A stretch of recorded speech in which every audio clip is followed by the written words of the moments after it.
I'm making a game where you grow a colony of ant people, and this time I've taught these ant people all about industry. They can now harvest raw materials, craft them into items and weapons of various kinds, and carry them between buildings as needed. They also now have to find a source of food so that they can hatch larvae, which are then going to grow into new ant people. Here's how it all works. First, I made these little stockpile icons for your buildings. Each building can now gather resources of a particular type and craft them into something else. So here, your castle is gathering food and crafting that food into larvae. Now, of course, ant larvae aren't crafted, they're born or hatched. But to keep things consistent, whenever you turn one resource type into a different one, I'm going to call that crafting. Other buildings, like this archery range, can then request resources. Here it's requesting some of those larvae, which are carried to it from the closest stockpile. This mechanic is called hauling, and it happens automatically. The larvae are then going to grow into archery ants, and they can grow into different kinds of ants depending on which building they've been hauled to. So these two new mechanics, crafting and hauling, together create a foundation that I'm going to use to build some more complex gameplay.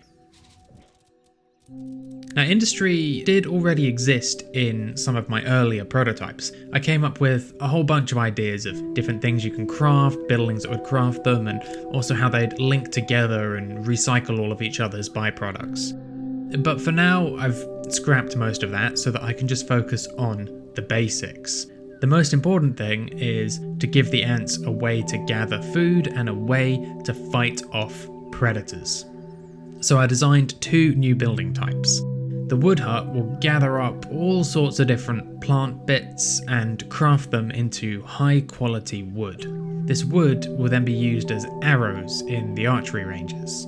And the nursery will gather food and hatch more larvae, just like how your castle does, but the difference is that you can only have one castle building. It's where your queen ant lives. And so you're going to need these nursery buildings to increase your ant spawn rate as your colony grows.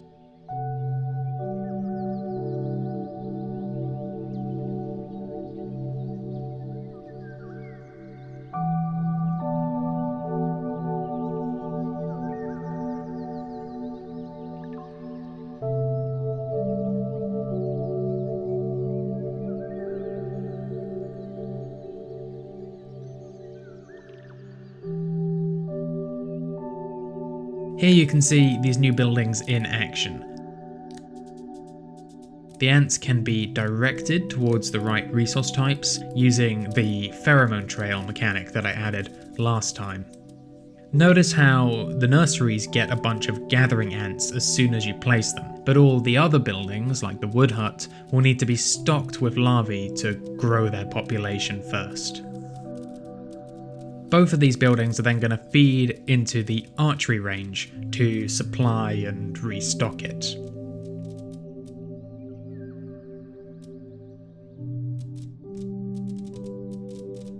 Each archer gets a limited number of shots, and once those shots have been spent, they're going to have to return to the range and reload, which costs another wood. So the range is going to need a regular supply of wood, and it therefore makes sense to build particular weapon types near the resources that restock them.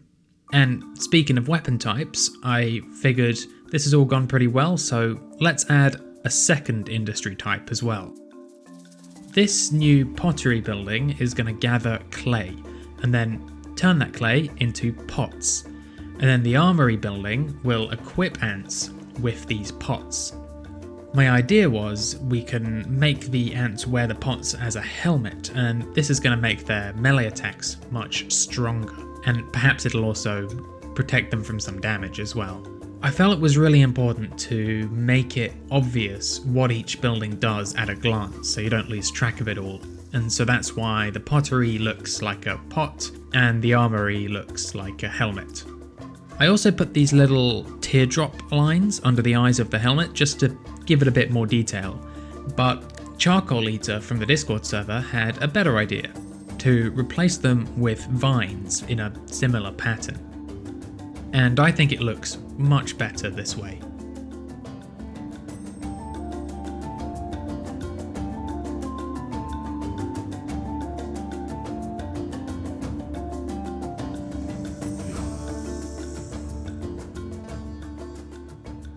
So we're also going to need a new ant design, and this can be tricky because the ants are really small, and so the design has to be very simple and clean.